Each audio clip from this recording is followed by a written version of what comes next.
Ser músico é uma entrega física absurda, né? Mas por trás de toda a beleza da arte, muitas vezes se esconde uma dor. Uma dor que é bem comum, mas que quase ninguém fala sobre. Hoje a gente vai mergulhar numa pesquisa que revela uma causa bem surpreendente para essa dor. E olha, a descoberta pode mudar tudo. Ok, vamos começar com uma pergunta direta ao ponto. Quem sente mais dor na mandíbula por causa do ofício? Um cantor ou um violoncelista? A resposta parece óbvia, né? Mas os dados contam uma história bem diferente. Guarda essa primeira impressão que a gente já vai ver se ela bate com a realidade. Antes de seguir, vamos só alinhar os ponteiros. O termo técnico aqui é dor orofacial, ou DOF. Sabe, aquela dor chata no rosto, na mandíbula. É um nome complicado para um problema muito real que atinge vários músicos.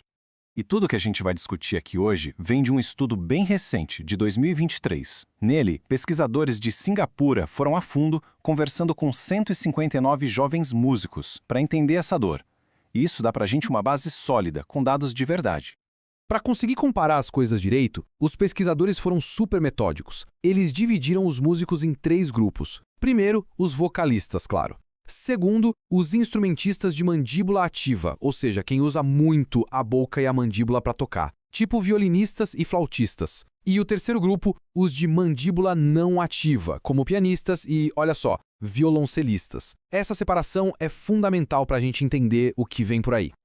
E agora que a coisa começa a ficar interessante de verdade. Porque os resultados dessa pesquisa, eles simplesmente viraram de cabeça para baixo o que todo mundo esperava. A lógica é simples, né? Cantores usam a mandíbula sem parar, então eles devem sentir mais dor, certo? Bom, quando os pesquisadores perguntaram sobre a dor que acontece bem ali, na hora da apresentação, a resposta foi, no mínimo, surpreendente. E aqui está a grande virada da história. Dá uma olhada nesses números. Só 17% dos vocalistas relataram dor. Em compensação, quase metade dos instrumentistas sentia dor enquanto tocava. Isso é mais que o dobro. A resposta para a nossa pergunta inicial já começou a ficar bem esquisita. E a gente não está falando só de um desconforto, não. A pesquisa foi além e olhou para os casos em que a dor era tão, mas tão forte que o músico tinha que parar de tocar no meio. E é aqui que a diferença vira um abismo. E para os vocalistas, a porcentagem de vezes que a dor foi insuportável ao ponto de parar a música foi de 0. Isso mesmo, 0%. Nenhum deles teve que parar. Então, o ponto-chave é esse contraste absurdo.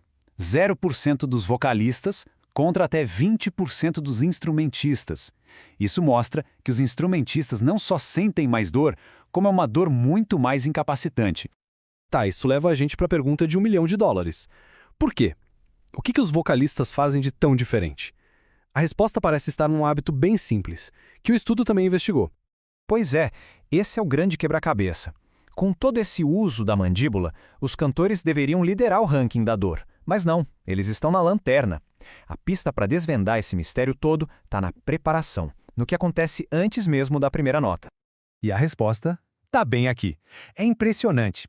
75% dos vocalistas fazem exercícios de aquecimento para a mandíbula e para o pescoço.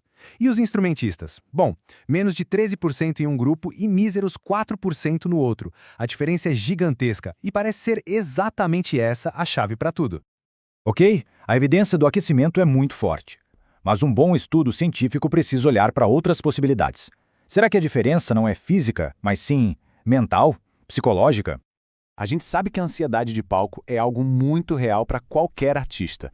Será que os instrumentistas são, mais ansiosos e essa tensão toda acaba virando dor na mandíbula? Os pesquisadores foram investigar isso também.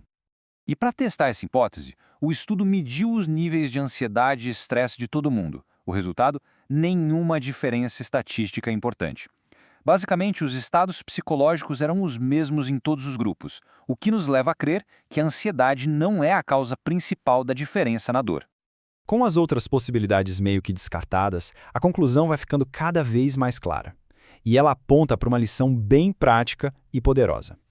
A própria conclusão do estudo, que a gente vê aqui, reforça essa ideia. Os autores sugerem que esses exercícios de aquecimento provavelmente tenham um papel protetor. É uma hipótese muito forte que vem direto dos dados que a gente acabou de ver. Então, vamos amarrar tudo isso. A gente viu que instrumentistas sentem mais que o dobro da dor. Vimos a diferença brutal nos hábitos de aquecimento. e descartamos a ansiedade como o principal vilão. A conclusão que fica é que o aquecimento, aquele hábito simples dos vocalistas, parece ser a grande medida de proteção que pode estar faltando para todos os outros músicos. E isso deixa a gente com um pensamento final, especialmente para quem é músico. A pesquisa sugere com bastante força que uma rotina de aquecimento de poucos minutos, com foco na mandíbula e no pescoço, talvez não seja coisa só de cantor. Pode ser uma ferramenta essencial para que todos os artistas tenham uma carreira mais longa, mais saudável e, o mais importante, livre de dor.